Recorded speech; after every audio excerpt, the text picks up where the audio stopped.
आज जगामध्ये महिलांमध्ये होणाऱ्या कॅन्सरमध्ये सर्वात जास्त प्रमाण हे स्तनाचा कॅन्सर व गर्भाशयाच्या मुखाच्या कॅन्सरचा आहे आणि यावर अनेक वैज्ञानिकांनी संशोधन करून HPV ही लस शोधून काढलेली आहे। अमेरिका सारख्या प्रगत देशांमध्ये ही लस मागच्या 20 वर्षांपासून वापरली जाते आणि आपल्या देशामध्ये सुद्धा आपल्या 14 वर्ष पूर्ण झालेल्या ते 15 वर्षापर्यंत मुलींना ही लस मोफत देऊन त्यांचं रक्षण करण्याचा निर्णय आदरणीय पंतप्रधान नरेंद्र मोदीजींनी केलेला आहे।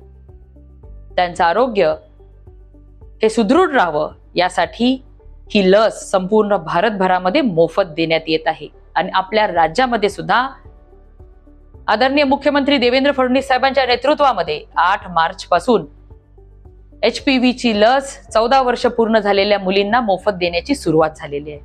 तरी या लसीच्या संदर्भामध्ये अनेक गैरसमज पसरवण्याचा प्रकार उघडकीस येत आहे। अनेक जण ह्या लसीच्या बद्दल मनामध्ये गैरसमज ठेवून आहेत, पण मी आपल्याला विनंती करते की कुठल्याही भूलथापांना बळी पडू नका,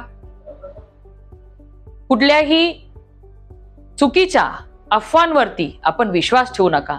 आपल्या मुलींचं रक्षण करण्याची जबाबदारी आपली आहे, म्हणून सर्व 14 वर्षावरील मुलींना ही HPV ची लस आपण घ्यावी ही विनंती आपल्या माध्यमातून मी करते।